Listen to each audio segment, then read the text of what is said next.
kita arah menampakkan kepada kita tujuan, ya, ubudiyah kita, tujuan pengabdian diri kita kepada Allah melalui agama. Nah itu ya. Okey.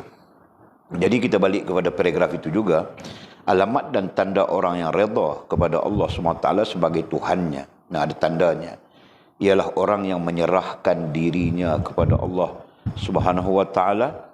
Ya, pertama menyerahkan dirinya, nombor satu.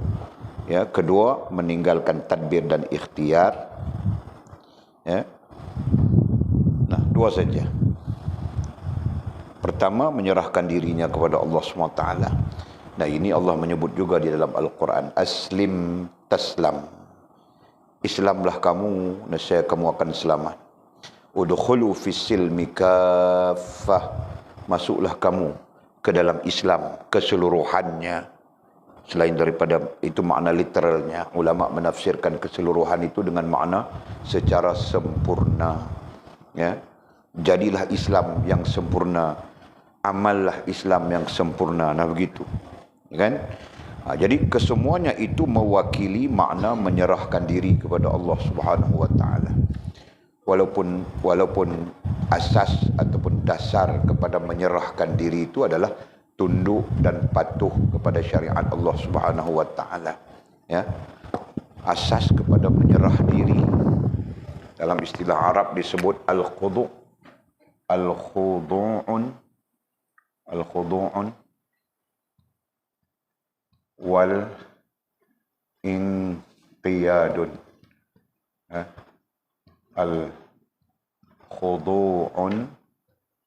wal inqiyadun. Nah ini, ya, khudu' wal inqiyad maksudnya menyerah diri. Khudu' artinya merendah diri.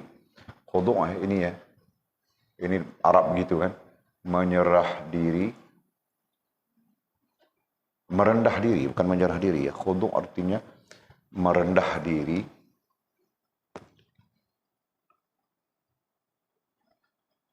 merendahkan diri. Nah, kemudian merendahkan diri itulah dimaknakan dengan menyerah. Maknakan dengan menyerah ya. Merendahkan diri, maknakan dengan menyerah. Nah, inqiyad dimaknakan dengan bukan. Merendahkan diri, inqiyad dimaknakan dengan mengikat. Mengikat atau menambat, menambat dengan syariat Allah Subhanahu wa taala. Jadi ini apa? Yang kita tulis ini apa? Nah, keseluruhannya ini makna menyerah diri.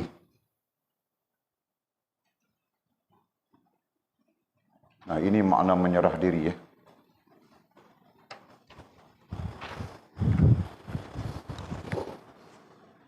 Supaya kita tidak supaya kita tidak keliru nantinya ketika kita membincangkan istilah, ya, nanti datang istilah itu, istilah ini, istilah itu, istilah ini yang memberi makna. Jadi kita kemukakan dulu sekurang-kurangnya pemahaman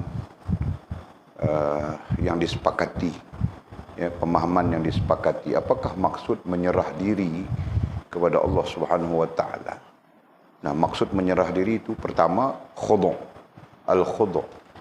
Nah, artinya kau merendahkan diri. Merendahkan diri apa? Merendahkan diri kita terhadap Allah, terhadap agama Allah Subhanahu wa taala. Tulis, tidak tulis ya. Merendahkan diri terhadap ya. Terhadap atau kepada? Terhadap. Terhadap Allah dan agama.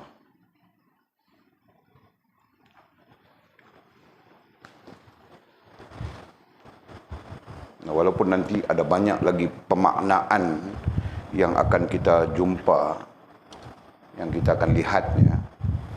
Nah, dasarnya tidak akan terkeluar daripada yang kita tuliskan ini. Nah, makna menyerah diri kepada Allah SWT adalah al-khudu' wal-inqiyad. Nah, al-khudu' itu apa? Al-khudu' itu artinya merendah diri kepada Allah dan kepada agamanya. Ya. Inqiyad itu apa? Inqiyad itu ialah menambat, mengikat diri kita dengan syariat Allah Subhanahu wa taala. Nah, itulah makna menyerah diri kepada Allah Subhanahu wa taala.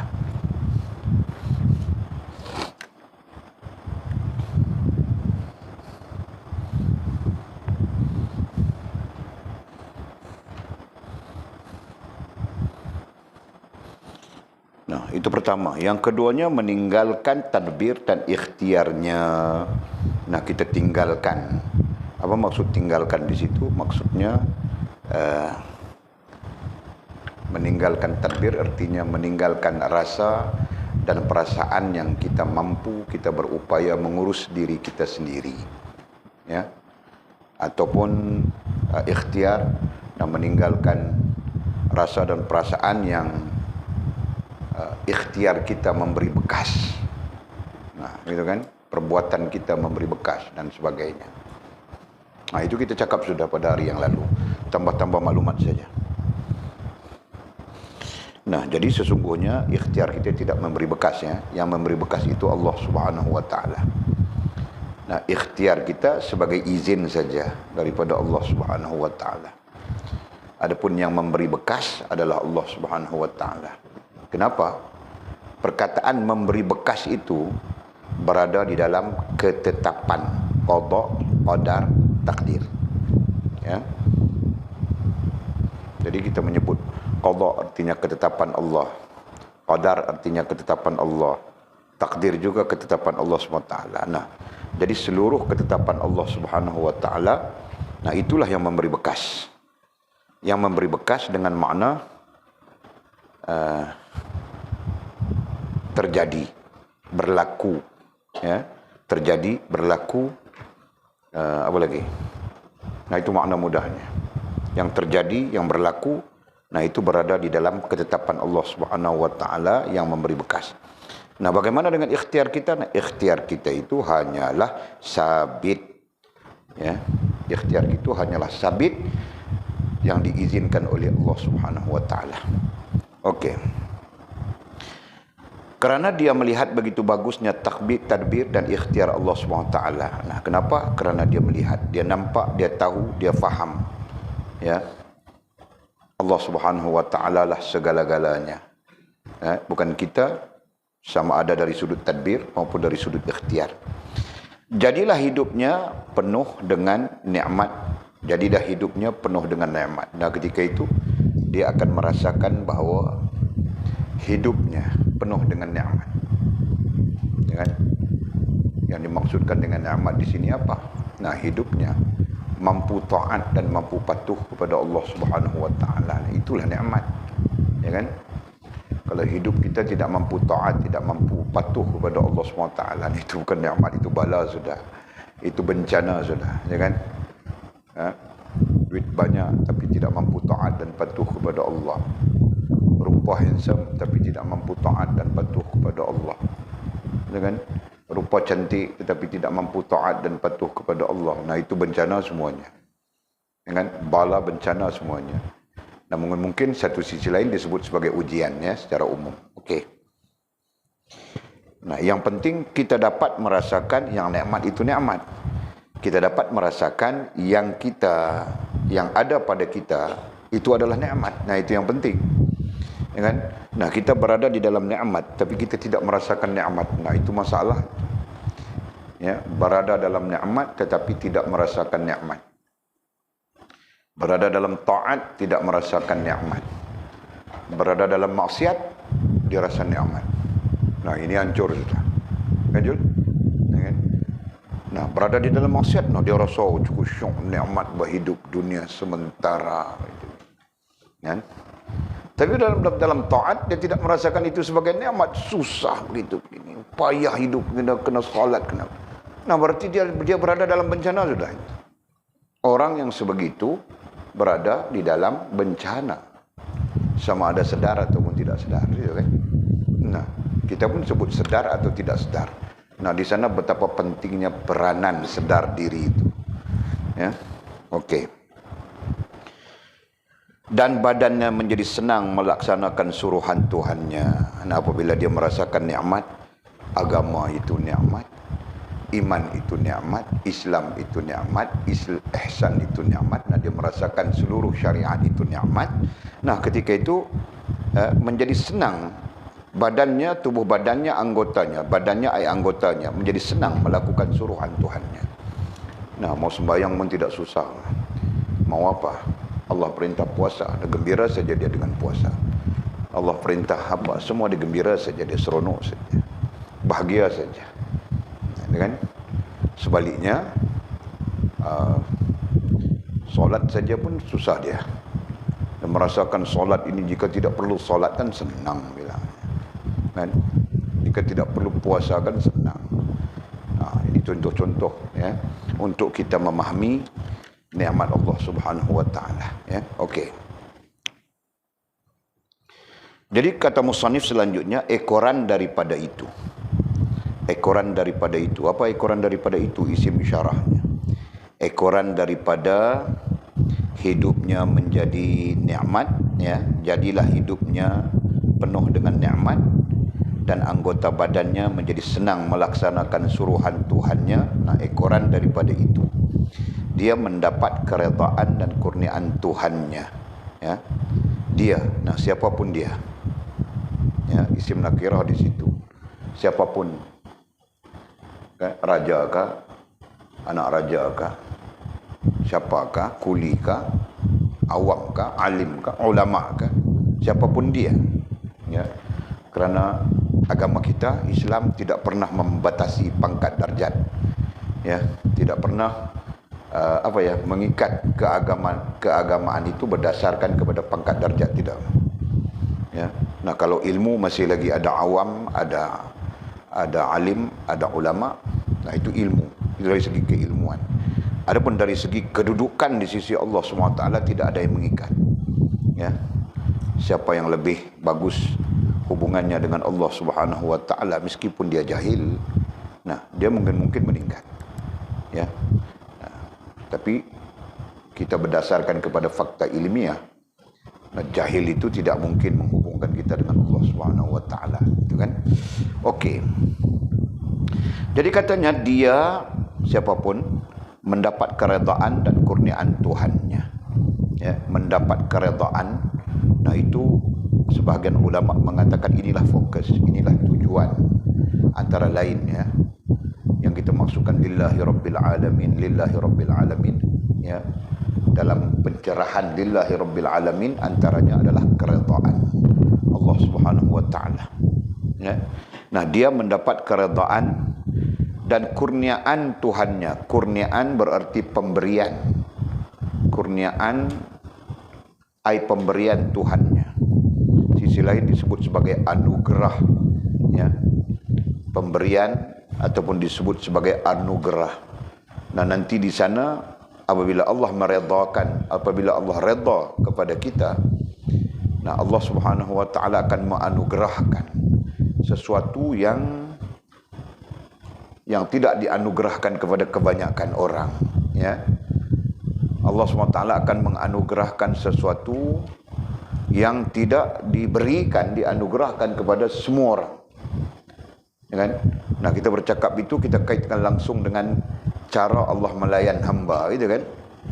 Nah, kita kaitkan di sana. Yang namanya Rahim, yang namanya Latif, nah, itu tidak mencakup semua orang. Ya, yang mencakup semua orang hanya Rahman saja. Kan? Yang namanya Rahim, yang namanya Latif. Nah, itu tidak mencakup semua orang. Itu dikurniakan oleh Allah Subhanahu wa taala kepada orang-orang yang dia redai, orang-orang yang mendapat keredaannya, gitu kan. Nah, justru kurniaan Tuhan yang kita maksudkan tadi dalam Rahim, dalam Latifnya sudah tentu berbeza dengan orang-orang yang mendapat kurniaan secara Rahman, sudah tentu berbeza. Nah, jadi kita, ya, sebagai hamba-hamba Allah Subhanahu wa taala, yang mempunyai tujuan hidup, ya, yang mendambakan sempurna hubungan dengan Allah Subhanahu wa taala, ya, yang mahukan keselamatan di hari akhirat kelak, gitu kan.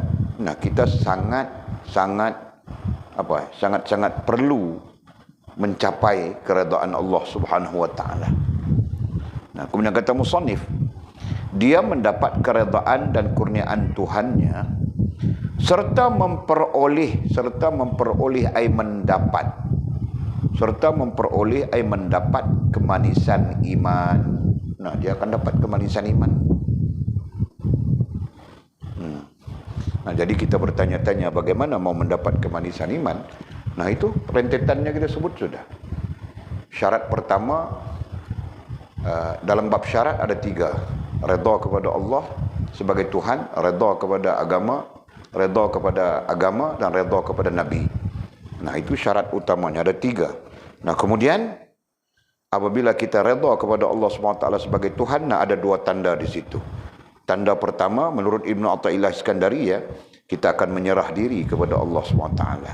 Ya kan? Tanda yang kedua, kita melepaskan rasa dan perasaan kita daripada tadbir dan ikhtiar kita. Nah, ada 2 di situ. Nah, jika betul berlaku begitu, nah kita akan mendapat keredaan Allah. Ya kan? Nah, apabila kita mendapat keredaan Allah, Allah akan mengurniakan kepada kita dengan kurniaan-kurniaan yang luar biasa yang kita sebut sudah tadi, ya, yang sifatnya rahim dan sifatnya latif. Ya? Nah, selain daripada itu, serta memperoleh kemanisan iman. Nah, itu termasuk di dalam kurniaan Allah, kurniaan Tuhan itu. Serta memperoleh kemanisan iman. Allah akan memberikan kepada kita, mengurniakan kepada kita kemanisan iman. Nah, Masya Allah. Nah, oleh sebut sudah, ya, kemanisan iman itu adalah sesuatu yang pasti. Nah, mau diukur dengan kita. Nah, manis pun belum kita rasa. Macam mana kita mau ukur, kan, Jud? Nah, kita perlu berusaha ke arah itu sebenarnya. Okey. Memperoleh kemanisan iman, nah apalagi, ini termasuk kurniaan dan pertolongan. Nah, selain daripada mendapat kemanisan iman, nah kita akan mendapat pertolongan daripada Allah Subhanahu wa taala yang mampu menghilangkan kejahatan. Yang mana pertolongan daripada Allah Subhanahu wa taala itu mampu ai boleh. Pertolongan daripada Allah Subhanahu wa taala yang mampu ai boleh menghilangkan kejahatan ai diri kita. Yang boleh menghilangkan kejahatan diri kita. Nah, sesungguhnya diri kita ini banyak jahat. Ya, jahat dengan Allah, jahat dengan agama, jahat dengan diri kita sendiri. Ya kan? Jahat dengan Allah, penuh sangka buruk kepada Allah Subhanahu wa taala. Ya, tidak wajar Allah buat kita begitu, tidak wajar Allah buat kita begini, kita mau begitu. Ya. Dalam soal rezeki pun penuh sangka buruk dengan Allah Subhanahu wa taala. Dalam soal awet penuh sangka buruk dengan Allah Subhanahu wa taala. Dalam soal power penuh sangka buruk dengan Allah Subhanahu wa taala. Dalam soal suami, dalam soal isteri, nah manusia ini penuh sangka buruk kepada Allah Subhanahu wa taala. Ya kan? Padahal Allah tidak pernah mentakdirkan. Nah, kita bercakap takdir, kan? Nah, kalau takdir yang tidak baik kepada hamba tidak ada. Tidak ada yang ditakdirkan oleh Allah Subhanahu wa taala kepada hamba yang tidak baik, melainkan semuanya bertujuan baik. Nah, kalau kita bercakap tentang tujuan, kan? Allah kasih kita sakit gigi. Nah, kita saja merasakan tidak baik. Pada sisi Allah SWT penuh dengan kebaikan. Kenapa? Nah, mulut kau penuh dengan dosa, apa? Mungkin begitu, kan? Mengumpat saja, ghibah saja misalnya. Ghibah sana, ghibah sini, mengumpat sana, mengumpat sini. Ini contoh, ya. Nah, akhirnya dosa disebabkan mulut itu terlalu banyak. Nah, Allah SWT, ya, membersihkan. Kita belajar sudah itu. Membersihkan itu antara tujuan ujian, ya. Nah, Allah mau bersihkan kita, Allah kasih kita sakit gigi. Allah kasih kita sakit lidah. Allah kasih kita sakit tekak. Allah kasih kita sakit macam-macam dalam mulut kita. Nah, kita pun astaghfirullahalazim, ya Allah, jika sakitku ini kerana dosa-dosaku, ampunkanlah dosaku ya Allah. Nah, itu yang diajar oleh baginda Nabi SAW, kan? Faham tak? Ini kita sakit, kita marah Allah SWT. Kenapa Tuhan buat begini, tidak adil? Langsung maupun tidak langsung, kan? Karena tidak ada yang boleh mendatangkan kemudaratan dan manfaat melainkan Allah. Jadi kau marah siapa? Kau marah Allah Subhanahu wa taala. Sedang Allah Maha tahu. Ya, dia mendatangkan sakit itu kenapa, tujuannya apa, untuk apa dan sebagainya. Nah, itu kan? Nah, jadi kita bersangka buruk saja dengan Allah.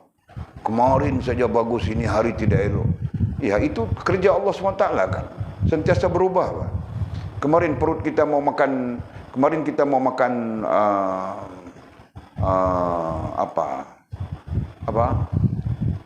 kotak-kotak semalam apa?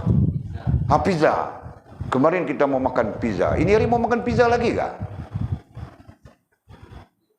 Dengan ini hari tidak mau makan pizza, Pak. Ini hari mau makan KFC. Contoh. Nah, ini hari makan KFC, esok mau makan kepala gajah. Mana ada orang hari-hari mau makan pizza, makan KFC? Tidak ada, kan? Nah, itu contoh. Nah, Allah SWT Maha berkuasa, Maha tahu, Maha segala-galanya padanya. Dia yang merubah setiap hari. Setiap hari dia merubah itu, dia merubah ini, dia mengubah itu, dia mengubah ini. Itu kita belajar dalam Futhul Ghaib sudah. Ya, bahwa Allah Subhanahu wa taala sentiasa merubah keadaan-keadaan bagi kita hambanya. Ya, kemarin kita lemah, tidak larat. Nah, hari ini ku kuat, Pak. Ku tanggung kereta pergi workshop saja tadi. Kau tidak tengok Mizi, Anjul. Tanggung begitu saja bawa pergi workshop. Tahu kan? Kan? Nah, esok lemah kembali, lagi lemah. Lusa kuat balik. Itu kan? Mizi pun kemarin demam sesama. Besok bagus balik. Macam tu kita kan? Nah, itu keadaan-keadaan Allah Subhanahu wa taala mentadbir kita. Nah, kalau dia kasih kita kuat, tidak pernah lemah. Nah, kau nanti sombong dengan Allah Subhanahu wa taala, betul kan? Sombong dengan agamanya. Ya, seperti Firaun yang dilaknat oleh Allah Subhanahu wa taala. Hanya saja dia tidak pernah sakit, hanya saja dia tidak pernah susah, hanya saja dia berada di dalam keadaan-keadaan yang dipandang hebat oleh manusia. Nah, akhirnya dia takbur, dia sombong dan dia mengatakan dialah Tuhan yang tinggi. Ya kan? Nah, syukur pada Allah. Ya, dikasih kita sakit, sedar diri kita. Besok kasih kita kuat, lupa diri kita. Sakit, sedar diri kita. Ya, kuat, lupa diri kita. Nah, itu keadaan-keadaan kita. Kan? Faham kah? Okey. Allah subhanallah. Jadi katanya, serta memperoleh kemanisan iman dan pertolongan daripada Allah SWT yang mampu boleh menghilangkan kejahatan. Betul, betul. Sangat betul. Kita ini jahat. Banyak jahat sudah kita terhadap Allah. Sedangkan Allah maha baik dengan kita. Allah melayan kita dengan Rahim. Allah melayan kita dengan Rahman. Allah melayan kita dengan Rahim. Allah melayan kita dengan Latif. Tidak ada makhluk, ya, tidak ada bangsa makhluk yang boleh melayan kita seperti Allah melayan kita sesungguhnya. Fahamkah? Nah, kalau ayah kita Mizi, ya, ayah kita hari-hari kita minta dia duit. Sedangkan kita besar panjang sudah. Tahukah? Ayah duit, berapa mau 100? Ayah duit, mau berapa 200? Ayah duit, mau berapa 500? Ayah duit, mau berapa 1000? Hari-hari. Nah, dia pun benci kita, tahukah? Betul kan? Nah, betul lah. Tidak percaya kau cuba. Dia pun benci kita. Mama kita pun benci kita, tahukah? Mama mau duit, mama mau duit, mama mau duit. Kau ni asyik duit saja, kau ingat aku ini mesin cap duit kah? Dia marah kita. Betul kan? Apalagi orang lain. Apalagi orang lain. Orang lain, dia tahu kau tiada duit saja. Kau datang sini, dia datang sini, Mizi, dia lari sudah. Kau datang sini, kau datang sini. Dia tengok muka kau dari jauh, ini muka mau minta duit bilangnya. Pup, dia lari. Tahu tak? Nah, itu orang. Tapi Allah Subhanahu wa taala melayan kita. sesungguhnya apapun perangai kita, apapun sikap kita, apapun tabiat kita, ya, Allah melayan kita tetap dengan, ya, tetap dengan baik, betul kan? Kalau ikut Walid punya jahat, ya, istilahnya di sini jahatnya, nah tidak layak Allah melayan Walid dengan Rahman sekalipun, tahu tak? Apalagi Rahim, apalagi Latif, tidak layak. Tapi Allah Subhanahu wa taala tetap melayan Walid dengan baik sampai ke hari ini. Maha baik Allah Subhanahu wa taala. Nah, Walid sendiri tersedar bahawa jahat aku itu, jahatku ini, jahatku itu, jahatku ini, jahat macam-macam. Tahu tak? Paham ji? Nah, kita sepatutnya begitu, bah, sedar kejahatan kita. Lalai daripada Allah Subhanahu wa taala pada orang-orang kerohanian, ya, pada orang-orang kerohanian adalah satu kejahatan diri. Nah, kamu orang babit itu, ya, perkataan itu. Perkataan itu kita tidak jumpa di dalam kitab fiqh, kita tidak jumpa di dalam usuluddin, tapi kita jumpa di dalam kitab-kitab tasawuf, bicara-bicara kerohanian. Nah, sebab itu boleh disebutkan tadi, orang-orang kerohanian, nah, lalai terhadap Allah, mereka melihatnya sebagai satu kejahatan. Sebab itu tidak pelik mereka menganggap berdosa sepanjang hari jika lalai kepada Allah Subhanahu wa taala. Ya. Nah, sedang kita penuh dengan kelalaian.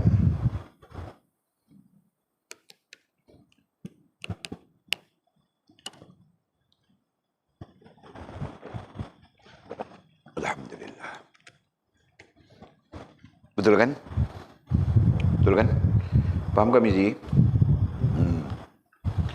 Jadi kita macam-macam itu lalai saja dianggap, dirasakan sebagai satu kejahatan, dirasakan sebagai satu dosa, lalai saja.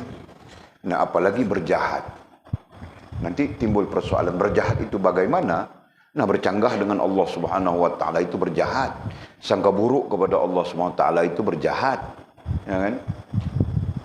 Sangka buruk kepada Allah Subhanahu wa taala itu berjahat dengan Allah. Bercanggah dengan Allah Subhanahu wa taala itu berjahat kepada Allah Subhanahu wa taala. Bermaksiat dengan Allah Subhanahu wa taala itu istilah-istilah umum semuanya kan. Nah, ini semua bentuk-bentuk berjahat kita secara individu dengan Allah Subhanahu wa taala. Nah, mudah-mudahan Allah mengampunkan kita sesuatu yang kita tidak tahu gitu kan. Nah, kita belajar bah daripada ilmu ini, nah kita dapat faham sekurang-kurangnya jangan kita buruk sangka, jangan kita berjahat kepada Allah Subhanahu wa taala yang maha baik kepada kita, maha baik sesungguhnya. Ya kan? Kalau umat-umat terdahulu kau buat maksiat saja, kau buat dosa saja, nah kau tunggu saja. Datang balanya, kedegum, hancur terus. Ya. Kau derhaka saja, nah tunggu datang balanya, hancur terus. Ya, kau bercanggah dengan Allah, dengan agama, dan datang bala, hancur terus. Nah, Allah melayan kita umat baginda Muhammad sallallahu alaihi wasallam dengan penuh latif, dengan penuh sekurang-kurangnya rahmat, ya kan? Dengan penuh kebaikan. Nah, tinggal kita, wajarkah kita terus berjahat dengan Allah Subhanahu wa taala? Wajarkah kita terus berjahat secara rohani, secara jasmani? Wajarkah kita terus berjahat pada agama Allah Subhanahu wa taala secara rohani, secara jasmani? Nah, ini hal-hal yang kita sendiri perlu fikirkan. Ya. Apalagi kita bercakap tentang sempurna hubungan dengan Allah. Nah, itu adalah proses-proses sedar diri yang perlu ada kepada kita. Oke. Terus ya. Jadi katanya pertolongan memperoleh kemanisan iman dan pertolongan daripada Allah SWT yang mampu, di mana kemanisan iman dan pertolongan Allah SWT itu mampu, boleh menghilangkan kejahatan kita. Selanjutnya kelalaian. Nah, kadang-kadang kejahatan itu berpunca daripada kelalaian, ya kan? Kelalaian itu lebih besar. Sebagian ulama dalam membahaskan istilah, ya, nah mereka berpandangan bahawa kelalaianlah puncak kejahatan. Karena manusia pada dasarnya berdiri dengan fitrah. Pada dasarnya manusia berdiri dengan fitrah. Fitrah bertuhan, fitrah beragama, fitrah kehambaan. Nah, jadi fitrah-fitrah ini pada dasarnya membaikkan manusia. Gitu kan? Nah, kemudian manusia menjadi jahat. Kenapa manusia menjadi jahat? Nah, punca manusia menjadi jahat walaupun berdiri fitrah itu di dalam dirinya adalah kerana kelalaiannya. Lalai dia mengikut nafsu misalnya, kan? Lalai dia daripada ilmu. Lalai dia daripada petunjuk Allah Subhanahu wa taala dan Rasul. Lalai dia daripada nasihat orang-orang yang tahu. Lalai dia daripada nasihat ibu bapa. Lalai dia daripada nasihat orang-orang yang baik. Nah, akhirnya jadi lalai itu, betul kan? Tidak pernah orang yang baik akan cakap, Mizi, kau buat jahat begitu, Mizi. Jahat itu bagus, mana ada? Betul kan? Tidak ada. Jul, kau buat jahat begini, jahat ini bagus. Tidak ada. Nah, orang kalau memberi nasihat, jangan kau buat begitu, itu tidak bagus. Betul kan? Nah, begitu. Nah, kita lalai terhadap yang kita sebutkan tadi, nasihat, ilmu dan sebagainya. Nah, lalai itulah yang menyebab kita jatuh, terjun ke dalam kejahatan. Sama ada kita sedar ataupun kita tidak sedar. Nah, itu. Sedangkan orang yang berilmu lagi terjun dalam kejahatan, tahu tak? Ya kan? Berilmu dia, tahu dia hadisnya begitu, ayatnya begitu, hadisnya begitu, hujahnya begitu, tafsirnya begitu, tahu dia. Nah, dia pun terjun dalam kejahatan. Kenapa? Kerana kelalaian. Nah, justru itu Allah Subhanahu wa taala di dalam Al-Quran ada berapa? Ada 7 tempat ayatnya. Ya, yang mengingatkan kita supaya jangan lalai. Ulaika humul ghafilun. Itu antara ayatnya. Mereka-mereka itu adalah orang-orang yang lalai, kan? Perkataan ghafilun di dalam Al-Quran itu adalah tentang kelalaian. Nah, lalai rupa-rupanya membawa kita kepada kejahatan yang banyak. Ya kan? Kejahatan rohaniah, kejahatan jasmaniah. Nah, kejahatan rohaniah dulu mula-mula. Kan? Syok saja tengok orang itu. Punggungnya besar, semuanya besar. Keram saja. Nah, itu kejahatan rohaniah bermula, kan? Kenapa? Kerana kita lalai. Lalai apa? Lalai peringatan Allah, peringatan Rasul. Ya. Wahai orang-orang lelaki yang ajnabi, tunduklah pandangan-pandanganmu dari. Nah, kita lupa yang itu. Kita lupa ancaman Nabi SAW terhadap pandangan kita terhadap perempuan yang ajnabi itu seperti anak panah iblis. Dan sebagainya. Nah, kita lupa semua itu. Kita syok saja. Kena kita. Daripada lalai itu akan menyebabkan kita jahat. Betul kan, Jul, kan? Jahat rohaniah dulu, Pak. Kalau aku dapat. Begitu dulu kan, Mizi? Betul kan? Keram. Nah, jadi rohaniah itu nantinya membawa kepada jahat jasmaniah kita. Kan, Mizi? Nah, ini tidak ada kena-mengena dengan yang hidup maupun yang telah mati. Ya. Nah, kau jangan bilang aku cakap kau, Pak Mizi. Aku pun cakap kau, Pak. Aku contoh saja. Okey. Apa lagi? Mampu boleh menghilangkan kejahatan kita, kelalaian kita dan kelupaan. Nah, kelupaan ini sabit terus dengan ilmu. Ya. Kelupaan itu sabit terus dengan ilmu. Menurut para ulama, yang namanya kelupaan dia lebih buruk daripada lalai. Jadi di situ ada 3 itu kan. Lupa, lalai, jahat. Nah, lupa itu lebih buruk. Kerana apa? Kerana lupa itu terkait langsung dengan ilmu. Jadi kalau kita susun ya, susun dari 1 di bawah, lupa. Ya, walaupun kadang-kadang dikait saja lupa dengan lalai, tapi lupa ini lebih buruk. Kerana lupa itu terkait dengan ilmu. Nah, kita lupa kepada ilmu. Sama ada kita ada ilmu, kita lupa, ataupun kita lupa untuk mencari ilmu. Nah, itu keadaannya. Ya. Okey, yang kedua lalai. Nah, ini lebih rendah, lalai. Nah, lalai ini kita tahu, kita ingat, tapi kita lebih senang beriltizam dengan percanggahan, ya.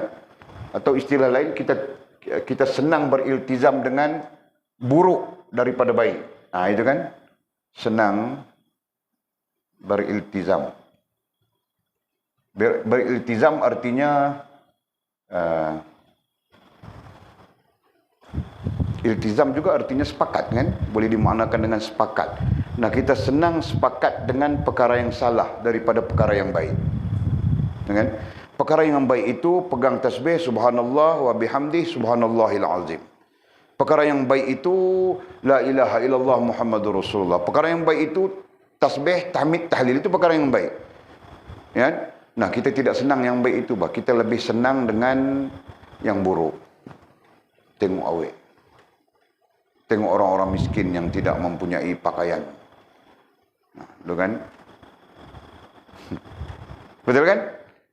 Paham kami di contoh itu? Paham Majul? Kau paham merantau? Nah, itu contoh-contohnya.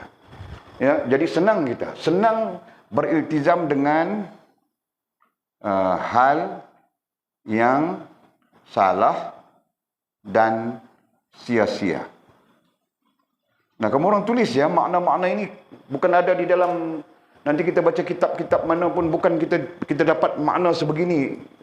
Ini adalah makna apa ya? Ini adalah makna yang kita kompres, kita himpunkan supaya nanti kita mudah. Kita baca kitab mana pun kita mudah tahu sudah.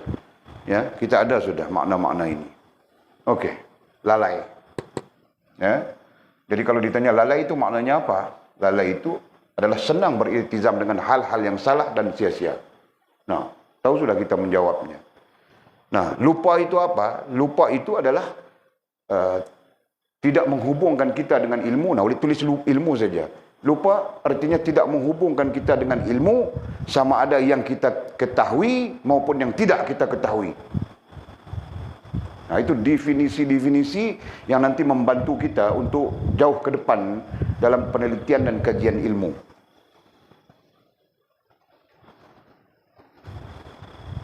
Fahamkah? Nah, ini sisi pandang kita ya, sisi kajian kita. Nanti sisi lain lupa artinya tidak ingat. Tidak ingat artinya apa? Tidak ingat artinya lupa. Lupa artinya apa? Lupa artinya tidak ingat. Nah, kau pusing-pusing di situ saja. Ya kan? Nah, tidak mungkin fakta ilmiah terhenti di situ. Betul kan? Nah, mesti ada pencerahannya. Lupa artinya apa? Tidak ingat artinya lupa. Yes, okey, habis di situ. Nah, lupa itu artinya apa? Nah, jawab kita. Lupa artinya tidak terhubung kita dengan ilmu ya, yang kita tahu maupun yang kita tidak tahu. Nah, ilmu itu umum. Ya. Okey. Dan akhirnya yang ketiga, tadi apa? Kejahatan. Jahat, Pak. Jahat. Nah, jahat ini apa? Nah, jahat ini adalah sesuatu yang bercanggah dengan Allah, bercanggah dengan agama, dan bercanggah dengan diri kita sendiri. Nah, itu jahat.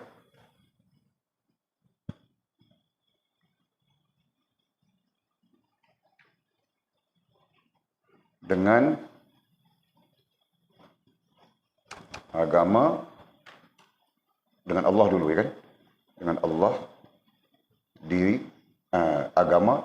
Nah, agama ini langsung Nabi. Ini kita paham sudah. Agama nah langsung Nabi ya. Canggah dengan Nabi dan diri sendiri. Nah, itu jahat. Nah, orang sembahyang maghrib, kita tidak mau sembahyang maghrib.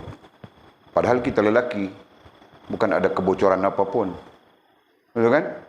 Nah, berarti kita jahat sudah di sana. Jahat kepada Allah tentang hubungan kita. Betul kan? Jahat kepada agama, nah tentang perhubungan kita. Jahat kepada diri sendiri kerana meletakkan diri tidak kena pada tempatnya. Betul? Nah, itu. Faham sila?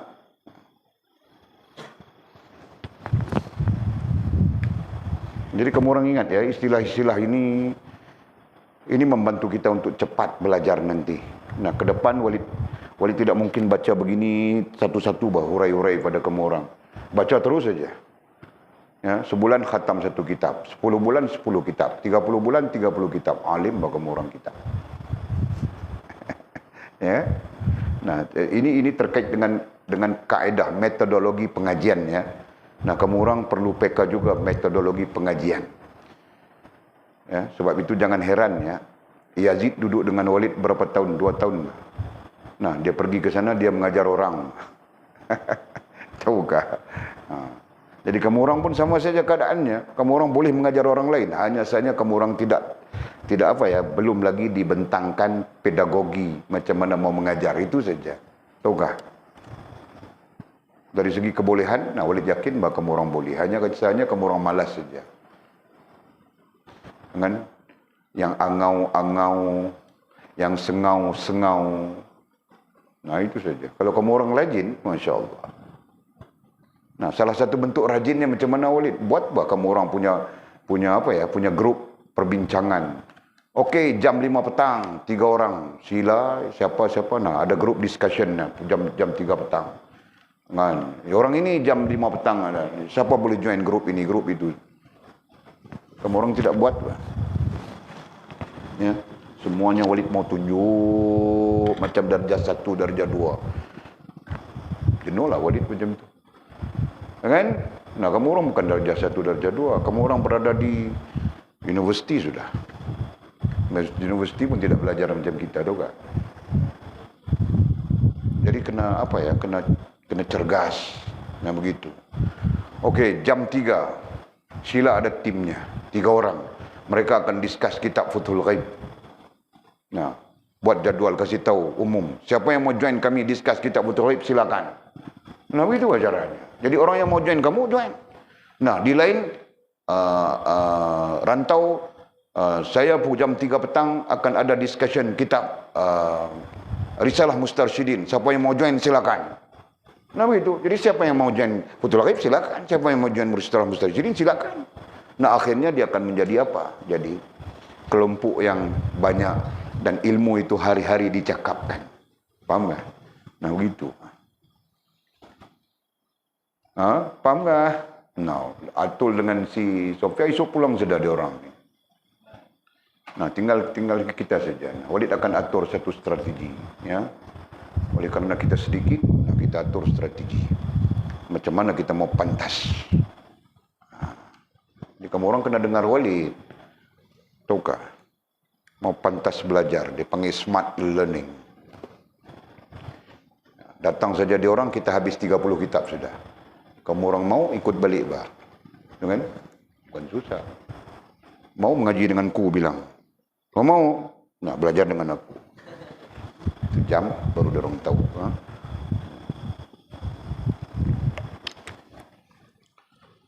Okey. Nah, jadi balik kepada ayat kita tadi. Masya Allah. Ya. Dia mendapat keredaan dan kurniaan Tuhannya serta memperoleh mendapat kemanisan iman dan pertolongan daripada Allah Subhanahu wa taala yang mampu boleh menghilangkan kejahatan dirinya, kelalaian dirinya dan kelupaan dalam hatinya. Masya Allah. Walid mau yang ini, bang. Ya, jahat nanti hilang, lalai nanti hilang, kelupaan dalam hati nanti hilang. Mau itu kan, Jul? Nah, sekarang kita, bukan kau Bajul, Walid pun sekarang ku ingat saja awek-awek no Jerman itu. Tidak tahu mau buat macam mana. Kan? Tidak mau sudah. Ku tidak mau menikah sudah. Tapi teringat. Kan? Nah, itu bahagian daripada kejahatan, tahu kah? Kau tidak mau sudah, bang, kan? Jangan kau cuba-cuba mau. Nah, begitu bah. Macam mana, Jul? Kau punya pandangan macam mana, Jul? Aku kasih menikah dengan kau sajalah. Maukah? Kita ambil datang sini, Bajul. Kasih Islam dia. Kau takut, Bajul. Okey. Sebaliknya, kata musannif. Sebaliknya, jika kejahatan dan kelalaian tersebut tidak hilang. Ini hal yang kita perlu waspada. Ya. Sebaliknya, jika kejahatan dan kelalaian tersebut tidak hilang. Kenapa tidak hilang kejahatan dan kelalaian, kelupaan? Kenapa? Nah, jawapannya kerana kita tidak, apa tadi? Karena kita tidak redha Allah Subhanahu wa taala sebagai Tuhan kita, ya. Kita tidak menyerahkan diri kita kepada Allah dan meninggalkan tadbir dan ikhtiar itu. Nah, itu satu sisi pandang. Sisi syarat, nah kita tidak menyempurnakan syarat. Kita tidak redha dengan Allah sebagai Tuhan, kita tidak redha dengan Islam sebagai agama, dan kita tidak redha dengan Nabi sebagai orang yang perlu diikuti. Gitu kan? Nah, kita tidak redha itu. Nah, jadi di sana menuntut kita redha. Nah, kita perlu belajar macam mana redha kepada Allah. Ya, mau belajar bagaimana redha kepada Allah. Nah, kau belajar dari ilmu tauhid. Ya kan? Mau belajar macam mana redha kepada agama, kau belajar ilmu fiqah. Ya kan? Nah, begitu. Mau belajar macam mana redha kepada Nabi SAW, kau belajar ilmu tasawuf. Ya kan? Kerana baginda Nabi kita SAW mengajarkan kepada kita adab-adab dalam kehidupan. Nah, semuanya terserlah sudah. Jelas. Nah, jadi jika kejahatan dan kelalaian tersebut tidak hilang, berarti dia tidak mendapat kemanisan iman itu. Nah, berarti kita tidak mendapat kemanisan iman. Ya kan? Allah. Nah, berarti kita tidak mendapat, kita tidak mencapai. Ya, mendapat itu ayat pasif. Mencapai itu ayat aktif. Nah, jadi berarti dia kita di situ tidak mendapat mencapai kemanisan iman itu.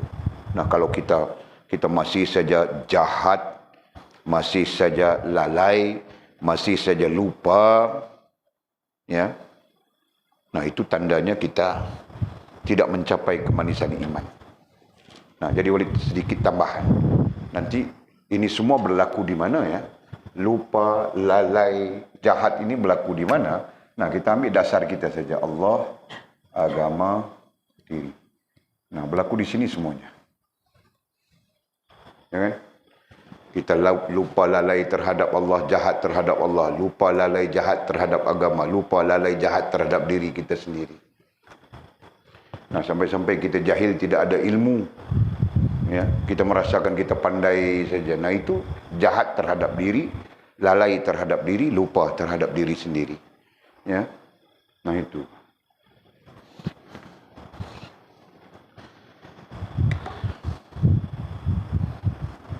Nah, lepas ini kita ada pengajian apa lagi satu? Silibus siap dah.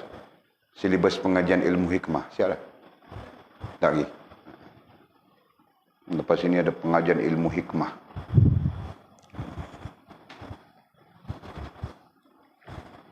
Okey. Terus. Takutnya, nah, Walid menasihatkan berdasarkan kepada pengalaman. Nah, usia Walid 50 lebih. Pun masih belum merasa kemanisan iman. Nah, kamu orang jangan sampai di usia Walid baru kamu orang mau apa? Kalau orang Kedah panggil pulut. Ya, tahu ke pulun? Mau pulun. Nah, lambat sudah. Kau pulun macam mana pun kau tidak mampu berdiri 100 rakaat. Dengan nah, katakan mau pulun itu dengan solat. Allah. Kalau kau berdiri malam untuk solat 100 rakaat sunat, besok pagi kau jam habis semua paha-paha kau, tahu kaki-kaki kau. Dan ini dilema kami orang-orang yang berumur hadapi. Nah, sebab itu kami menasihatkan. Ya, sama saja Pak Haji Napia, siapa saja. Kami menasihatkan supaya jangan kamu orang berada di umur kami. Nah, baru kamu orang mau struggle gitu kan. Nah, jangan. Dari sekarang. Ya. Nah, tidak kira dimanapun berada, apapun keadaan, dari sekarang. Paham gak Sila? Nah, jangan kau pikir, nanti kalau aku begini siapa yang mau menikah denganku? Allah pasti akan mendatangkan seseorang yang sesuai dengan kau. Tahu gak Sila? Kan? Nah, Allah tidak pernah, Allah SWT tidak pernah merugikan hambanya. Ya kan? Menyusahkan hambanya. Tidak. Yakinlah. Okey. Begitu juga Mizi. Begitu juga Jol, begitu juga Rantau. Begitu juga Ekal. Begitu juga Bang Akil, begitu juga kita semua. Ya kan? Allah Maha Pengasih, Allah Maha Penyayang. Selama mana kita berusaha untuk mencintai Allah, nah Allah akan mencintai kita. Allah akan memelihara kita. Allah akan menjaga kita sesuai dengan persekitaran dan keadaan kita. Ya. Nah, itu janji Allah Subhanahu wa taala. Terus, jadi katanya sebagai contoh, musannif mendatangkan contoh. Nah, musannif mendatangkan contoh ini mau kasih kita faham, ya, apa yang dia maksudkan. Jadi katanya apa? Bolehlah diumpamakan keadaan orang yang sakit, katanya. Ada kalanya ia mendapati rasa gula di dalam mulutnya masam. Nah, orang yang sakit, yang sedap pun dia bilang tidak sedap, betul kan?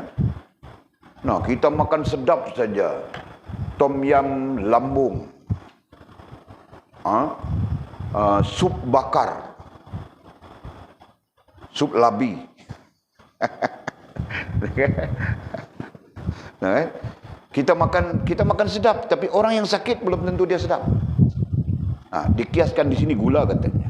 Ya, seperti diumpamakan, ya, bolehlah diumpamakan, dicontohkan.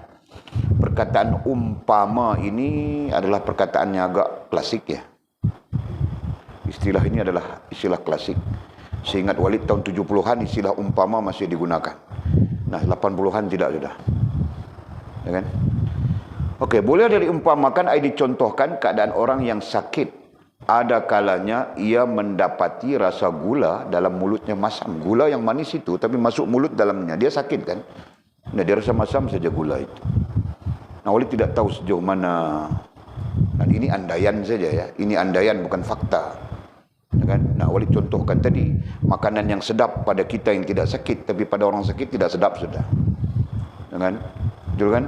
Nah, makanan yang syok dimakan, syok dimakan. Pada kita yang tidak sakit. Nah, pada orang yang sakit tidak sudah. Macam Walid dengan durian. Walid bukan sakit makan durian, tapi syoknya hilang sudah. Tambah-tambah kalau aku makan ramai-ramai, seorang pegang penuh di tangan, seorang pegang penuh di sini. Macam orang makan pulut dengan... Tengok Walid lari saja, tahukah? Jadi apa ya? Jadi sakitlah. Walid sakit sudah sebenarnya. Kan? Jadi itulah. Contoh ini sangat memberi faham gitu. Kan? Nah, kerana kita sakit, yang sedap, yang manis, yang apa, jadi tidak sesuai sudah dengan kita. Ya? Ada kala yang manis itu pahit. Bahkan kadang-kadang yang manis itu boleh saja jadi pahit kepada orang yang sakit. Dalam mulut orang yang sakit. Ya kan? Nah, majasnya boleh dikiaskan juga kepada orang yang sakit, yang sedap pun tidak sedap sudah jadinya. Jadi itulah. Apabila kesakitan dalam hati anda itu sudah hilang. Nah, musannif langsung menunjukkan kepada kita tentang rupa-rupanya penyakit yang sedang kita bincang ini adalah tentang hati. Nah, kita rujuk terus kepada dasar kita. Tentang hati itu ada 3 keadaan. Ya, nah ada sudah ilmunya kan? Ada sudah Sofia ilmunya, maklumatnya ada sudah. Kita pinjam daripada Imam Ghazali rahimahullah ta'ala. Boleh sebutkan fakta-faktanya. Bahawa hati kita, atau kita sebut dalam apa ya, dalam keadaan yang lebih ilmiah, rohaniah kita. Nah, hati itu ilmiah juga ya, tapi itu skopnya sesuai dengan orang awam saja. Nah, kita sebutkan dalam skop yang lebih luas, lebih tinggi peringkatnya, disebut rohaniah. Ya. Nah, rupa-rupanya hati, air rohaniah kita ada 3 tahap. Nah, itu kita belajar baru-baru ini pun kita sebut sudah. Ya, tahap sihat, segar bugar, kan? Sihat, segar bugar, kuat dia, hebat dia misalnya. Satu tahap. Tahap yang kedua, sakitnya. Sakit, tidak sihat, lemah. Nah, tidak lalu itu, tidak lalu ini, tidak upaya itu, tidak upaya ini. Nah, itu tahap-tahap sakit. Nah, sampai kepada peringkat ataupun tahap yang lain adalah mati. Mati dia. Tidak merasakan apa-apa. Jemkreng dia. Jemkreng orang panggil. Ya kan? Jam dia. Beku dia. Ya kan? Nah, itu tahap-tahap. Jadi, kesimpulannya yang kita sebutkan tadi, rohaniah kita. Nah, kalau rohaniah kita sihat, segar, bugar, Ya, nescaya dia pun akan cergas dalam hal apapun. Tapi kalau dia sakit, nah dia mula malas saja, lemah, tidak berupaya dalam hal apa sekalipun. Ya, apalagi dalam hal-hal yang syariat, hal-hal yang taat kepada Allah SWT juga. Nah, kemudian dia mati. Nah, ketika dia mati, sampai-sampai kepada peringkat paling rendah kata para ulama, dia tidak terkesan terhadap dosa dan pahala. Nah, itu paling rendah kata para ulama. Ya, hati yang mati di tahap paling rendah adalah tidak terkesan terhadap perkara dosa dan pahala. Nah, sekalipun dia sendiri yang melakukan kesalahan itu, dia tidak terkesan terhadap dosa. Fahamkah? Jadi tidak terkesan terhadap dosa itu bagaimana? Nah, dia tidak rasa tidak ada apa, rasa biasa saja. Nah, itu. Kan? Allah, Masya Allah. Jangan kita begitu kan, Jul? Nah, Walid paling takut Walid begitu, Pak. Ya, ketika ketika sisa-sisa umur ni, sisa umur begini, tahu tak? Nah, Walid sangat bimbang. Walid tidak terkesan dengan dosa. Takut itu. Nah, itu dari sudut yang kita bincangkan, itu tanda-tanda hati kita mati. Nah, itu apa ya? Paling rendah kata para ulama, paling rendah. Nah, paling tinggi dia langsung tidak terkesan dengan Allah, dengan dunia, dengan akhirat, dengan apapun. Nah, mereka tidak terkesan. Ya kan? Nah, sebab itu mereka mau minum arak, mereka minum arak. Mereka mau zalim, mereka zalim. Mereka mau berzina, mereka berzina saja. Mereka bebas melakukan apapun tanpa terikat dengan Allah, tanpa terikat dengan agama, nah, tanpa terikat dengan konsep menzalimi diri sendiri. Nah, itu orang yang mati sudah hatinya. Dan kita perlu takut itu, kita perlu bimbang itu. Ya, kita perlu mendidik orang-orang supaya jangan sampai begitu. Ya, justru kita mengajak mereka kembali kepada Allah Subhanahu wa taala. Nah, apalagi kaum kerabat kita, keluarga kita kan. Okey. Jadi kata musannif, apabila kesakitan dalam hati anda itu sudah hilang, nah, katakan hati kita yang sakit tadi baik sudah, pulih sudah, sihat sudah, ya, kembali di posisi pertama, yaitu sihat, segar bugar, pasti anda kamu mendapati segala suruhan dan arahan syarak itu mudah saja kamu lakukan. Nah, itu tandanya, ya, itu tandanya. Kalau hilang sudah penyakit hati kita. Nah, bermula dengan mati dia kan, kemudian hidup. Nah, hidup dalam keadaan sakit, nah, kita rawat, kita obati dengan ilmu, nah, nanti hilang sakitnya, sembuh dia, nah, berarti kembali kepada sihat. Nah, apabila kita sampai di posisi rohaniah yang sihat, pasti anda kamu mendapati segala suruhan dan arahan syarak itu mudah saja anda lakukan, mudah saja kamu lakukan. Nah, kita akan itu tandanya berlaku kepada kita begitu. Nah, artinya apa? Arti mudah saja pada kita untuk beriman, mudah saja pada kita untuk berislam, mudah saja pada kita untuk berihsan apabila rohaniah kita tidak sakit ataupun sihatnya. Apabila rohaniah kita sihat, nah, seluruh syariat Allah SWT menjadi mudah. Syariat iman menjadi mudah, syariat Islam menjadi mudah, syariat ihsan menjadi mudah. Jelas kan? Nah, itu berarti tidak ada kejahatan pada kita di situ kan. Nah, apabila mudah kepada kita, menjadi mudah kepada kita, menjadi bahagian daripada, sebahagian daripada yang membahagiakan kita, yang namanya syariat iman Islam ihsan itu, nah, sudah tentu kita akan terlepas daripada kita kejahatan rohaniah kita, kan? Terhadap Allah, terhadap agama, terhadap diri kita sendiri. Malahan kata musannif, malahan anda kamu gembira melakukannya. Nah, malahan bukan saja kita mudah untuk melakukan suruhan syarak, suruhan syariat iman Islam ihsan, bukan saja mudah melakukan itu. Nah, malahan anda kamu gembira melakukannya. Malahan kita rasa gembira. Kita rasa gembira dengan salat, kita rasa gembira dengan zikir, kita rasa gembira dengan majlis ilmu, Kita rasa gembira dengan muzakarah ilmu, perbincangan ilmu. Nah, kita rasa, Masya Allah, mau cakap macam mana ya? Kita rasa gembira. Yang lain mengatakan rasa indah. Ya kan? Siapa pernah bercakap dengan Walid? Dia bilang ketagih mengaji. Ada orang bilang ketagih mengaji.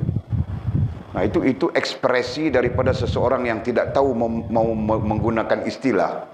Yang dia bilang ketagih mengaji. Barangkali ketagih mengaji itu sebahagian daripada maksud nikmat, gembira, syok mengaji, belajar, gitu kan? Nah, mungkin itu. Boleh faham tak? Kan? Nah, sekarang Mizi, kau ada syok mengaji kah? Aku tanya saja. Nah, kalau kau mengaji tidak syok, kasih tahu, aku kasih duit pulang. Kan? Syok sudah. Bagus. Sila kau syok mengaji kah? Sehari 2 hari ini aku tanya semua syok saja. Aku pun heran sudah. Nah, tidak apa bersila. Mudah-mudahan Allah SWT memberi ilmu kepada kamu orang semua, ya. Layak menjadi guru. Nah, itu sekurang-kurangnya. Layak untuk menjadi guru. Nah, itu yang aku mau. Nah, sekiranya Allah SWT makbulkan doa Walid, dan nanti ada satu pondok Walid akan cuba usahakan di sana. Pondok kita, ya. InsyaAllah. Terus, malahan anda gembira melakukannya. Nah, malahan kita sangat gembira melakukan syariat Allah SWT. Kita sangat gembira melakukan iman. Itu yang kita bilang beriman. Ber itu kata kerja kan. Nah, kita sangat gembira dengan hal-hal yang terkait dengan iman, termasuk ilmu. Nah, gembira betul kita belajar ilmu tauhid. Nah, contohnya begitu. Kenapa? Tauhid itu nanti terkait dengan iman. Gembira betul kita belajar ilmu fiqh. Kenapa? Ilmu fiqh itu terkait dengan ibadah yang kita mau lakukan. Ya kan? Nah, kita dalam keadaan gembira saja. Nah, kalau mau belajar pun semak kepala saja. Aduh, orang mau raya, kita mau belajar lagi. Walid ini pun karut saja. Nah, berarti kamu orang tidak syok belajar. Ya kan? Kami dulu, kalau zaman kami, kalau pulang pun raya puasa saja. Kan? Selepas tarawih terakhir itu nak mungkin pulang. Tapi kebanyakan tidak pulang. Raya di pondok, lepas 2-3 hari baru pulang. Nah, itu dulu. Nah, raya haji tidak ada siapa yang pulang di pondok dulu. Nah, kerana di pondok kita akan sembelih korban sampai 20 ekor, 30 ekor dulu. Sekarang pun boleh, Pak. Tapi kita tidak mau. Kerana 3-4 kerat kita mau sembelih 20 ekor. Nanti kita masuk hospital semuanya, tahukah? Tak apa, Pak. Okey. Jadi, mau cerita apa? Mau cerita kami sangat seronok dengan mengaji. Sangat seronok dengan muzakarah. Sayang mau tinggal, tahukah? Sayang mau tinggal. Nah, cek jadual. Kepala Mutalaah namanya ini. Sepanjang pondok tidak belajar, guru tidak mengajar. Nah, jadualnya dia akan baca kitab ini, dia akan baca kitab ini, dia akan baca kitab ini, hari ini. Jadi bila kita tengok jadual itu, kita mau tinggal pondok sayang sudah. Kerana kita mau ikut kitab itu. Kan, orang ini baca kitab ini, ikut dia. Orang ini baca kitab ini, ikut dia. Nah, jadi kita sayang mau tinggal pondok. Nah, begitulah jadinya. Dan hal yang sama akan berlaku kepada kita begitu. Faham kan? Nah, orang sayang mau tinggal pondok. Kenapa? Mizi baca kitab sekian-sekian hari bulan, sekian-sekian hari Mizi baca kitab ini. Nah, ketika dia mendengar kitab Mizi baca, dia tengok pula, keluar pula jadual. Hari esok ada jadual pula, Jul baca kitab pula. Jadi, kerana dia sayang dengan kitab pengajian itu, nah dia pun tidak tinggal pondok. Faham tak? Nah, itu. Caranya begitu. Faham tak? Jadi, sebab itu Walid bilang kamu orang perlu bersedia. Nah, daurahkan kitab Mutalaah dulu, kemudian kita daurahkan. Nanti kamu orang baca kepada orang lain. Di sini. Nah, nanti pulang kau pandai-pandai, Pak. Betul kan? Di sinilah kau belajar. Kau belajar mengajar. Nah, begitu. Okey. Di samping kamu meninggalkan apa juga larangannya. Masya Allah, ini sangat-sangat indah. Seronok, suka, gembira melakukan syariat Allah, melakukan iman, melakukan Islam, melakukan ihsan. Gembira, seronok. Di samping, kita meninggalkan apa juga larangannya. Kita meninggalkan larangan Allah Subhanahu wa ta'ala. Berarti larangan Allah Subhanahu wa ta'ala itu sedikit demi sedikit akan keluar daripada rohaniah kita dan jasmaniah kita. Begitu kan? Sangat-sangat hebat, sangat-sangat indah. Allah, Masya Allah. Kemudian kata musannif di sini. Sampai di sini. Di sini musannif mau memberitahu kita sampai di sini. Ya. Apabila ini semuanya berlaku kepada kita, ya, sampai di sini anda kamu akan melihat pertolongan Allah Subhanahu wa taala kepada anda kamu. Nah, sampai di sini jika benar, jika betul, ya, kita sampai di sini posisi yang sedang kita cakapkan, posisi yang sedang kita bincangkan, ya. Jika sampai di sini, kamu akan melihat pertolongan Allah Subhanahu wa taala kepada kamu. Kita sendiri akan melihat pertolongan Allah Subhanahu wa taala. Ya, kita sendiri akan nampak pertolongan Allah Subhanahu wa taala kepada kita. Kita sendiri akan memahami bagaimana Allah Subhanahu wa taala melimpahkan rahmat serta pertolongannya kepada kita. Itu. Ya. Jika tidak, kita tidak nampak. Jika tidak nampak, kita tidak faham. Jika kita tidak faham, disitulah puncak kejahatan kita kepada Allah Subhanahu wa taala. Ya, tadi kita sebut tentang rezeki. Kita tidak nampak, bah. Kita usaha, bukan main usaha, bah. Patutnya kita dapat 10,000, tiba-tiba dapat 2,000 saja. Kita pun marah-marah saja, tidak puas hati saja. Padahal Allah SWT mengizinkan kita rezeki 2,000 saja. Baki 8,000 itu syubhah. Jika kau makan, dia akan menjadi daging darahmu dan akan merosakkanmu. Misalnya, kita katakan begitu kan? Itu contohnya. Allah yang Maha tahu. Okey. Di sini pada posisi ini, ya, kamu akan melihat pertolongan Allah Subhanahu wa taala kepada kamu dalam berbuat ibadat kepadanya. Allah akan memberi pertolongan kepada kita dalam berbuat ibadat kepadanya. Kenapa? Apa yang menjadi payah dalam ibadat sampai perlu kepada pertolongan Allah SWT? Ya, kerana ibadah itu pada satu sisi pandang tingkah laku kita saja kan. Padahal pada seluruh sisi ibadah itu adalah kehidupan. Ini Walid pernah ajar kamu orang sudah. Sembahyang sebagai contoh. Itu adalah life. Sembahyang itu sendiri adalah gambaran kehidupan. Ya.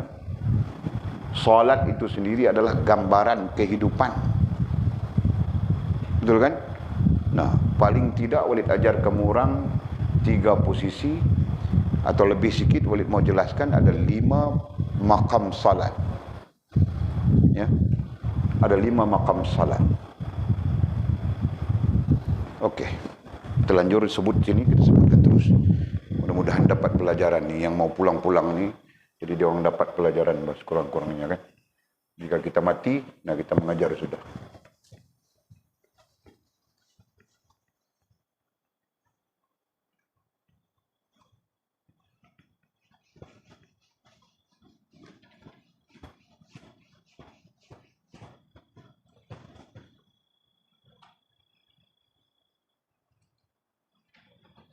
Okey, Walid belajar 2 versi, ya, 2 versi. Satu versi maqam salat disebut 3 saja. Ada 3 maqam salat. 3 maqam salat itu yang terkait dengan kalimah syahadah yang kita baru-baru ini kita tulis kalimah syahadah itu kan. Ada 3 maqam salat. Walid tulis semula. Asyhadu alla ilaha illallah. Kan? Jadi kita bahagi kepada 3.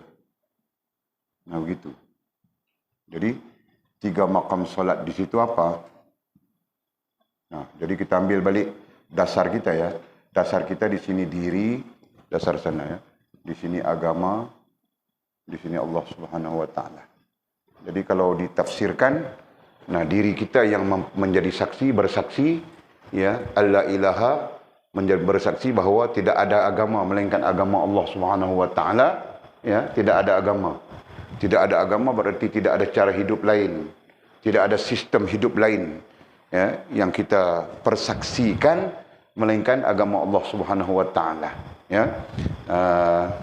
Dan akhirnya tujuan kita adalah Allah Subhanahu wa taala. Nah, nantinya kita akan begini, iman, Islam, ihsan. Ya kan? Nah, itu bentuknya. Okey.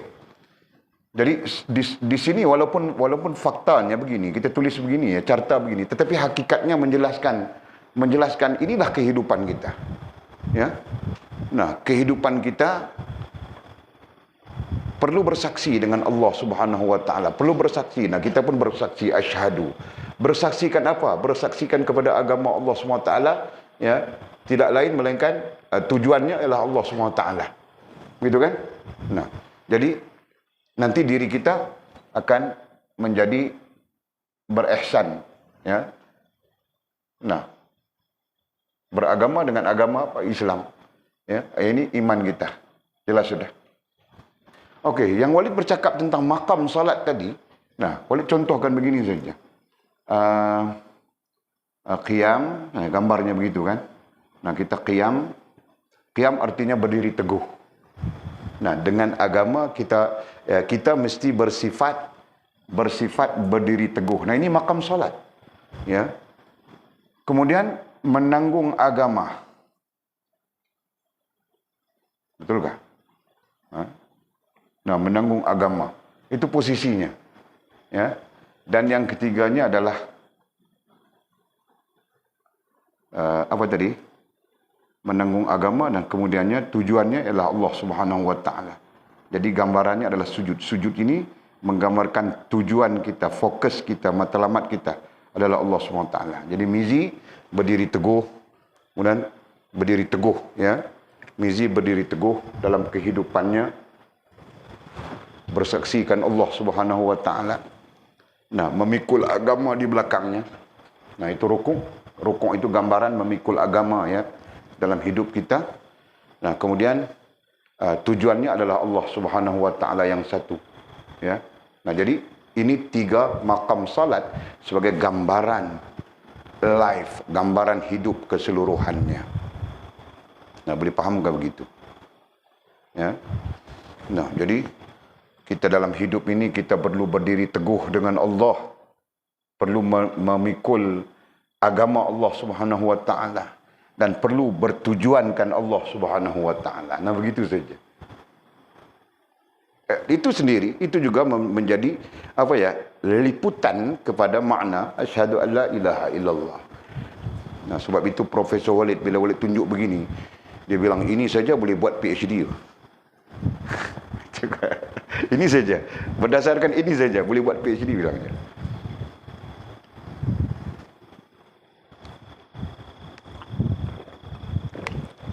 Nah, kemudian kita nanti dengar ya, hadis ke apakah, jika kau tidak salat, nah kehidupanmu musnah. Kan? Salat akan menyebabkan kehidupanmu bagus. Nah, semua ini kenapa? Semua ini gambaran keterkaitan salat dengan kehidupan. Faham tak? Nah, itu. Sebab itu orang yang tidak salat hidupnya kelang kabut saja. Walaupun kelihatannya bagus, tidak ada apa-apa, tapi hakikatnya kelang kabut. Nah, ini Walid lihat sudah. Ya, Walid lihat sudah, Walid nampak sudah dengan mata kepala Walid betul apa yang diajar oleh ilmu agama kita, betul. Orang yang tidak solat hidupnya cuma jumping saja. Kan? Okey, nah ini contoh. Nah, satu sisi lain yang Walid belajar, versi lainnya, ini sudah ya. Nah, versi lain dikatakan ada 5 makam salat. Nah, ini terkait dengan kerohanian ya. Ini terkait dengan ilmu kerohanian ataupun tasawuf yang lebih dalam ya. Pada hakikatnya hal ini Walid nanti mengajar juga. Saya boleh sebut dulu kepada kita ya. Nah, ada 5 makam kerohanian. Jadi satunya adalah berdiri betul, kan? Berdiri betul. Satu makam. Yang kedua rukuk. Yang ketiga i'tidal. Yang keempat sujud. Tahiyat, bukan sujud. Sujud dia kita, walaupun kita ada 2 kali di situ dalam solat ya, tapi di sini dia kemukakan satu saja. Apa nama tahiyatnya? Tahiyat yang kelimanya sujud. Yang kelimanya sujud. Betul lah. Okey. Jadi ini dikatakan makam solat terkait dengan kehidupan kita. Ya. Solat adalah kehidupan. Kehidupan adalah solat. Nah, begitu maksudnya. Nah, terkait dengan berdiri betul, dalam kerohanian ada zikirnya. Kita belajar sudah tu. Hasbiyallahu la ilaha illahu. Macam mana? Hasbunallah. Betul kan? Itu kita terkait tu. Artinya apa? Gambaran kita menyerah diri kepada Allah SWT. Gambaran kita terikat dengan Allah Subhanahu Wa Taala. Ya. Nah, gambaran kita terikat. Walid mau istilah kita menjadi payah. Karena bahasa Arab Walid terikat ya, dengan Allah. Nah, itu gambarannya. Kita berdiri ya. Berdiri qiyam itu. Nah, terikat kita dengan Allah SWT. Nah, sebab itu dalam zikir kerohanian, nah itu kita baca hasbunallah wa ni'mal wakil, ni'mal maula wa ni'mal nasir. Nah, kita menyatakan kecukupan Allah Subhanahu wa taala sebagai Tuhan kita. Kita menyatakan kecukupan kita, memadai kita dengan Allah Subhanahu wa taala. Nah, itu. Nah, itu makamnya. Jadi, dalam keadaan apapun luar daripada salat, nah itulah sifatnya. Betul kan? Memadai dengan Allah Subhanahu wa taala. Kita tidak perlu siapa-siapa pun. Ya. Nah, makhluk itu menjadi pengantara saja. Nah, kemarin tadi Walid berbincang dengan mamamu istilah pengantara. Kadang-kadang Walid begitu, kadang-kadang Walid begini. Nah, Walid berasaskan kepada keadaan penjelasan itu. Okey? Nah, berdiri. Nah, kemudian rukuk. Ini secara ringkas ya. Nanti kita detailkan. Nah, rukuk itu apa? Nah, dalam rukuk, dalam zikir kerohanian kita belajar apa? Rukuk itu la haula wala quwata illa billahil aliyul azim. Kan? Nah, kenapa? Kerana kita memikul beban agama tadi kan?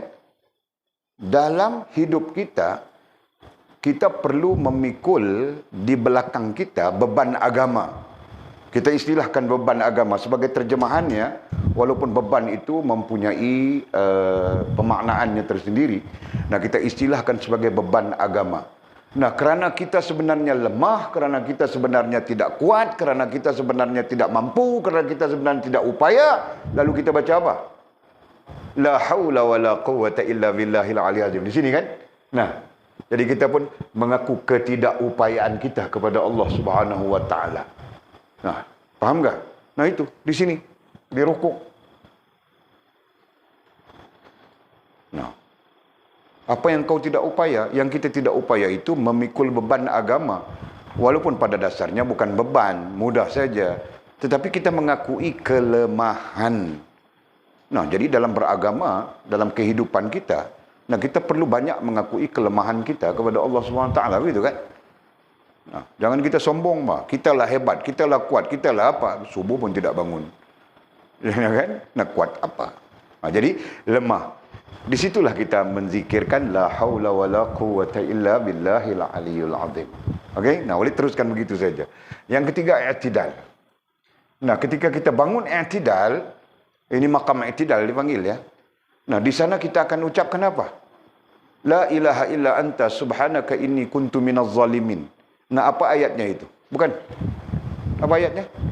Betul kan? La ilaha illa anta subhanaka inni kuntu minaz zalimin. Kenapa? Kerana kita lemah dalam menanggung agama. Nah, sampai di i'tidal kita bangun. Nah, kita mengaku kepada Allah Subhanahu wa taala, ya Allah, dalam kelemahanku menanggung agama berarti banyak silapku, berarti banyak salahku. Berarti banyak silap dan salahku. Nah ya Allah, sesungguhnya tidak ada yang dapat mengampunkan dosa. La ilaha illa anta, maha suci engkau ya Allah, sungguhnya aku telah menzalimi diriku sendiri. Nah itu sebagai pengakuan kita mungkin salah, kita mungkin silap, ya, kita mungkin berlaku jahat, kita mungkin berlaku lalai, kita mungkin berlaku lupa dan sebagainya. Kenapa? Lantaran lemahnya kita dalam memikul agama. Nah, nampak sudah sekarang, Nah, itu. Jadi pengakuan apa tadi? Pengakuan salah, silap. Nah, la ilaha illa anta subhanak inni kuntu minadh zalimin. Itu sebagai pengakuan kita. Ya kan? Tidak kira siapapun kita. Yang ulama pun melakukan kesalahan, kesilapan. Nah, apalagi kita yang semak-semak begini, betul kan? Nah, banyak saja kesalahan, kesilapan kita lantaran lemahnya kita dalam memikul agama. Nah, kita mengakui di makam ini. Kita mengakui di makam i'tidal. La ilaha illa anta subhanaka inni kuntu minadh zalimin. Nah, terus kita kepada sujud. Ya, sujud pertama. Nah, itu kalau solat. Kalau solat, nah kita sujud, betul kan? Nah, dalam sujud kita nanti menyebutkan yang di sini, di makam ini. Karena itu sujud yang pertama. Ya. Selepas sujud, nah kita baca tahiyat, ya, kita berada di tahiyat. Nah, ketika kita berada di tahiyat itu, kita berada di makam doa. Disebutkan begitu, ya. Makam qiyam, makam ruku', makam i'tidal, makam doa di sini. Ya. Nah, boleh sebut nama makamnya. Ini nama makamnya sama dengan rukun saja. Cuma yang kelima di sini saja. Dan yang keempat disebut makam doa. Di sini, nomor 4. Ya, karena kita bercakap dari dalam solat keluar solat. Nah, gitu kan? Nah, jadi di tahiyat. Nah, apa yang kau baca dalam tahiyat? Kau baca apa Mizi dalam tahiyat awal kau? Dalam tahiyat awal kau baca apa?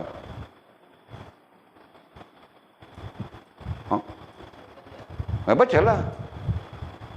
Bacalah tahiyat awal, bacalah.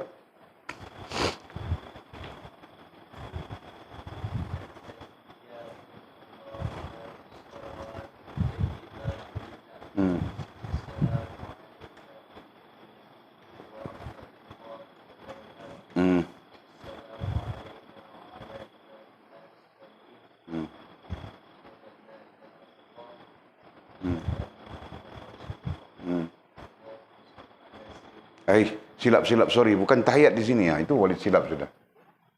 Dia panggil apa? Duduk antara dua sujud. Nah, itu. Bukan tahiyat pula. Duduk antara dua sujud. Jadi, antara dua sujud. Antara dua sujud. Nah, itu. Okey. Nah, baca antara dua sujud itu. Baca apa, Mizi? Kau belum selesai tadi itu. Nah.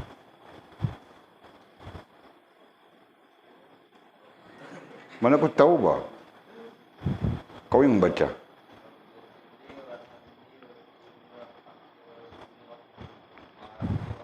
Nah, apa itu? Itu apa? Itu doa kan? Nah, itu doa. Sebab itu di sini disebut makam doa. Yang lain-lain sama saja. Makam qiyam, makam ruku', makam i'tidal, makam doa dan makam sujud. Jadi yang doa saja disebut makam doa. Nah, kenapa makam doa?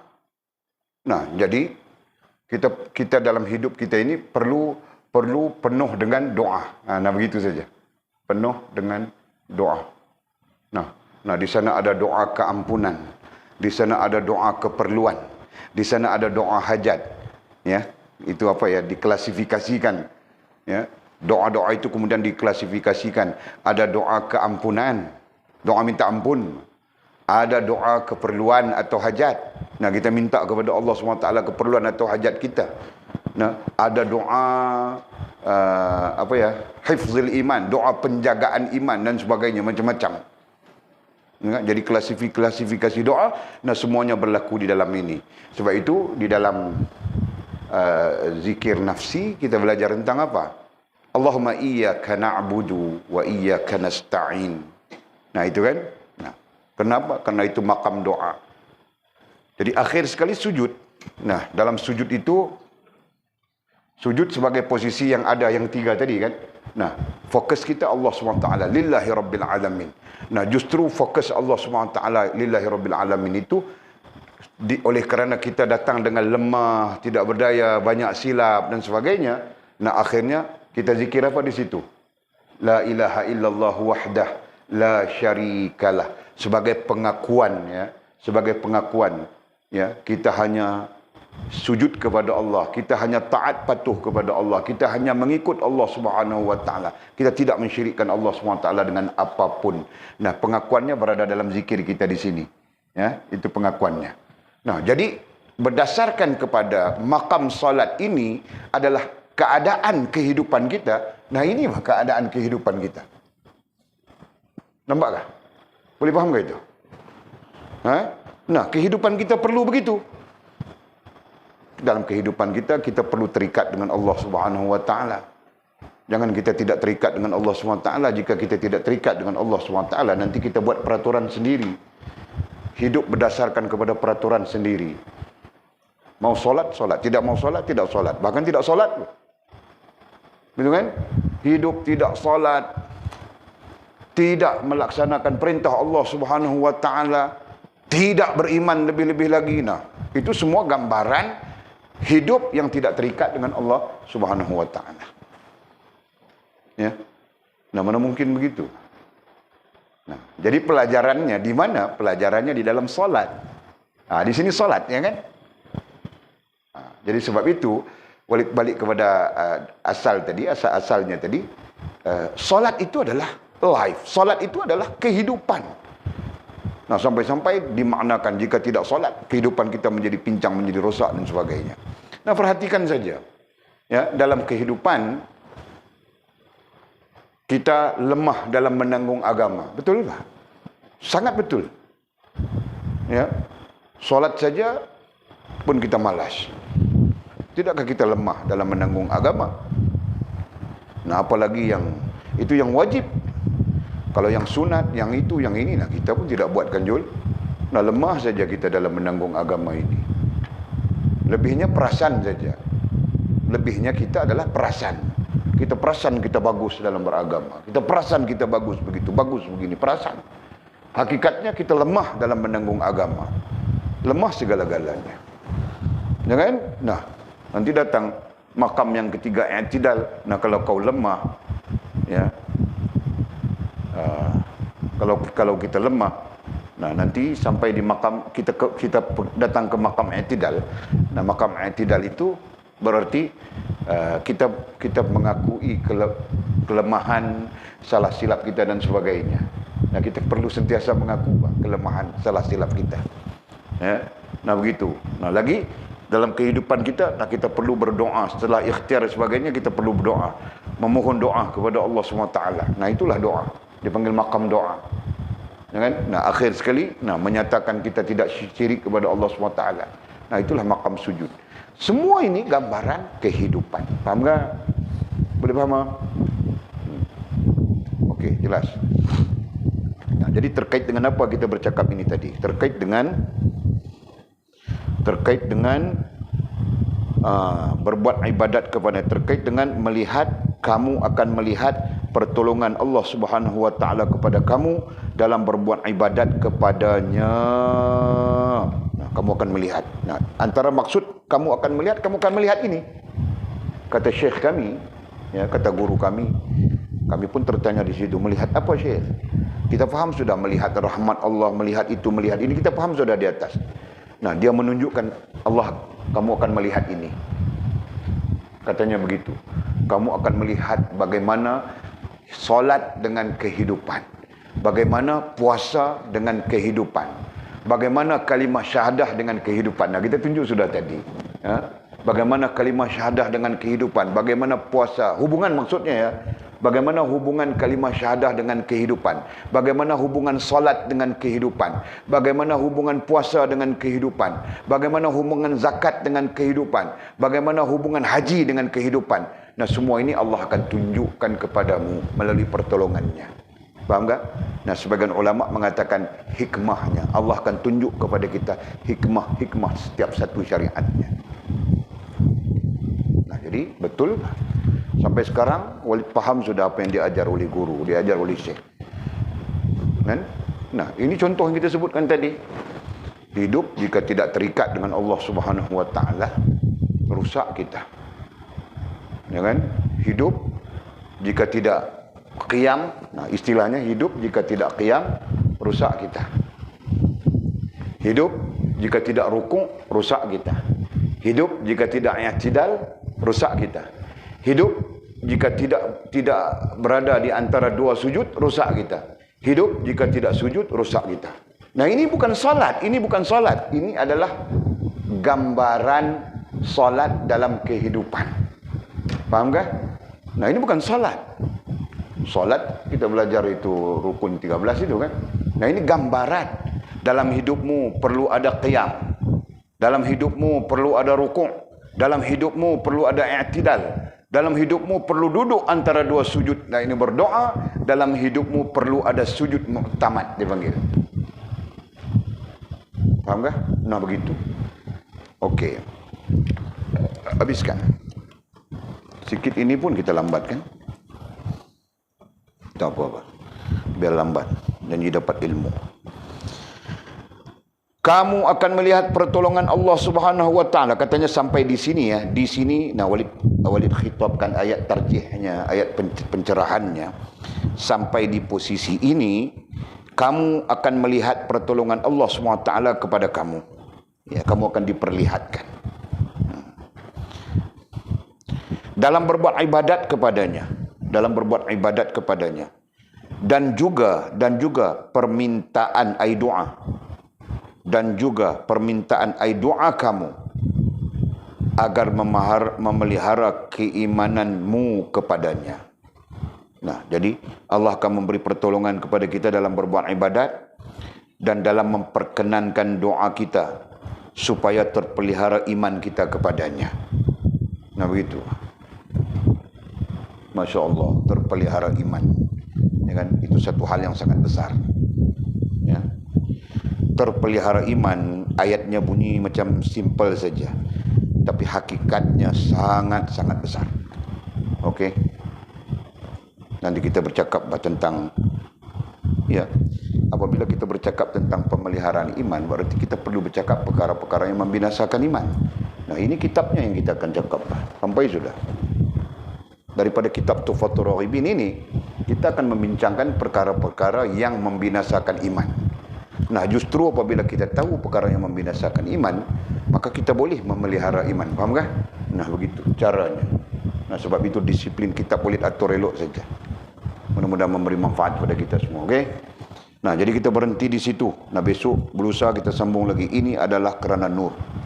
Nah, itu perbincangan yang agak ada keliru sedikit pada ayat di sini pun perlu diperbetulkan. Masa kita habis sudah. Wallahu a'lamu bissawab au kama qala.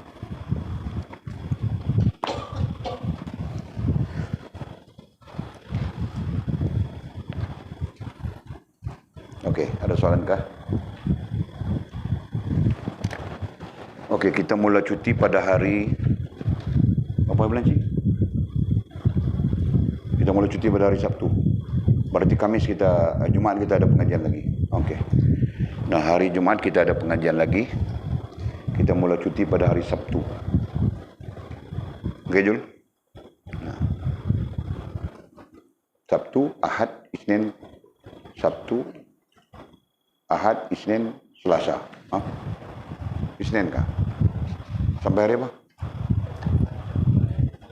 Sampai Selasa. Selasa.